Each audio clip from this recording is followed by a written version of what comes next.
दोस्तों, आज की जो कहानी है जालौन के डकोर गांव की है। डकोर में एक ऋषि तिवारी नाम का व्यक्ति रहता था, जिसकी शादी 2016 में पुष्पा तिवारी से होती है। पुष्पा तिवारी जो कि देखने में काफ़ी खूबसूरत और पढ़ने में भी काफ़ी ठीक ठाक। धीरे धीरे वक्त बीतता है, उनके 2 बच्चे होते हैं। पढ़ाई जो है बीएससी की छोड़नी पड़ती है पुष्पा तिवारी को। ऐसे वक्त गुजरता जाता है, लेकिन एक दिन अचानक से पुष्पा तिवारी गायब हो जाती है। गायब होने के बाद पति परेशान होता है और पुलिस में जो है कि रिपोर्ट कराता है। 28 मई 2025 को पुलिस में कंप्लेन होती है कि गुमशुदगी की, और उसके बाद जो है पुलिस तलाश करने लगती है, लेकिन पुष्पा तिवारी का कहीं अता पता नहीं चलता है। और उसके बाद 7 जून को एक भीमताल में एक शव मिलता है।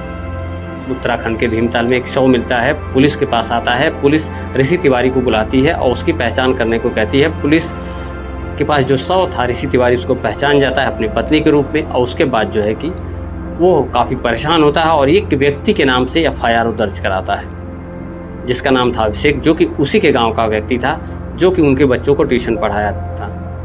और उसके बाद उसके नाम से एफआईआर दर्ज होती है। पुलिस उसकी तलाश करती है, नहीं मिलता, उसके ऊपर इनाम भी घोषित किया जाता है। धीरे धीरे कह सकते हैं मुखबिरों की सूचना पे पुलिस उसको 8 जुलाई 2025 को गिरफ्तार भी कर लेती है। गिरफ्तारी होने के बाद उससे पूछताछ होती है। पहले तो वो ना करता है, लेकिन कड़ाई से पूछताछ में वो सारी चीज़ें बता देता है। जो जो चीज़ें वो बताता है, वो सुनने के बाद सबके होश उड़ जाते हैं। दोस्तों, बताता है वो कि वो उसके बच्चों को पढ़ाने जाया करता था, यानी पुष्पा तिवारी या फिर ऋषि तिवारी की अगर बात कर लें तो उनके बच्चों को वो पढ़ाता था, कोचिंग पढ़ाता था। और ऋषि तिवारी चूँकि जो है कि अपनी पत्नी से बहुत प्यार करते थे, उसको ऊपर शक नहीं करते थे, खेतों में काम ज़्यादा करते थे, तो घर पे उतना ज़्यादा नहीं रहते थे। तो धीरे धीरे वो उसकी पत्नी के करीब यानी पुष्पा तिवारी और अभिषेक में धीरे धीरे नज़दीकियाँ बढ़ती हैं। नज़दीकियाँ इस कदर बढ़ती हैं कि दोनों में फिजिकल रिलेशनशिप भी होता है और आए दिन वो लोग इस तरीके से मिलने भी लगते हैं। उसके बाद जो है कि अचानक से उसकी जॉब जो है, अभिषेक की जॉब दिल्ली लग जाती है और वो दिल्ली में काम करने लगता है।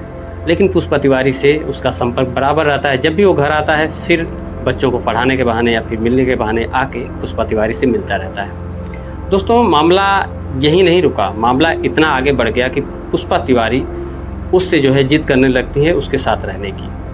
पुष्पा साफ तौर पे उस आरोपी का यही कहना था, पुष्पा तिवारी उसके साथ रहने की जिद करने लगती हैं और उसके साथ भागने की बात करती हैं, जिसके लिए काफ़ी जो है उनको प्रेशराइज करती रहती है। और वह जो है, वह शख्स यानी अभिषेक जो है पुष्पा तिवारी के साथ में नहीं रहना चाहता है। वो जानता है कि वो शादीशुदा औरत है जिसके पास बच्चे भी हैं, और वो शादी नहीं करना चाहता था, यानी साथ में नहीं रहना चाहता था। लेकिन पुष्पा तिवारी उसके पीछे पड़ी थी और काफ़ी जो है कि उससे वो परेशान हो चुका था।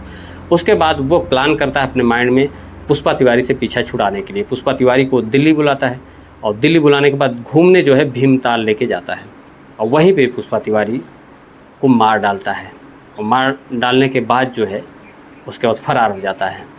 इधर जो है कि खोजबीन पति जारी रखता है, पुलिस में कंप्लेन करता है।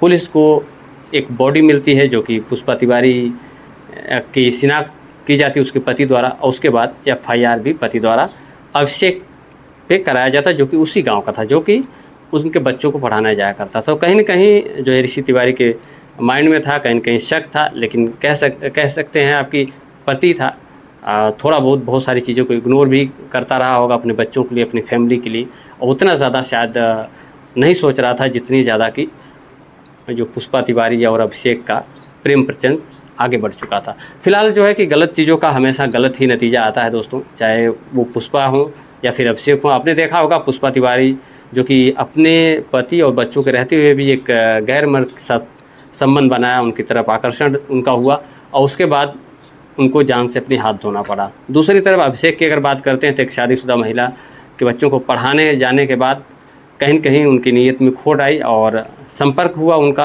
पुष्पा तिवारी से, और उसके बाद जो है कि जेल के सलाखों के पीछे आज उनकी ज़िंदगी कट रही है। तो कह सकते हैं आप कि अगर बुरा काम आप करते हैं तो निश्चित तौर पे उसका अंजाम बुरा ही होता है दोस्तों। फिलहाल इस कहानी से आपको क्या सीख मिली, इस बारे में आप क्या कमेंट करना चाहते हैं, कमेंट में अपनी राय जरूर दीजिएगा। कहानी आपको कैसी लगी कमेंट सेक्शन बताइएगा। नए हैं तो चैनल को सब्सक्राइब करके सपोर्ट भी करिएगा। जय हिंद।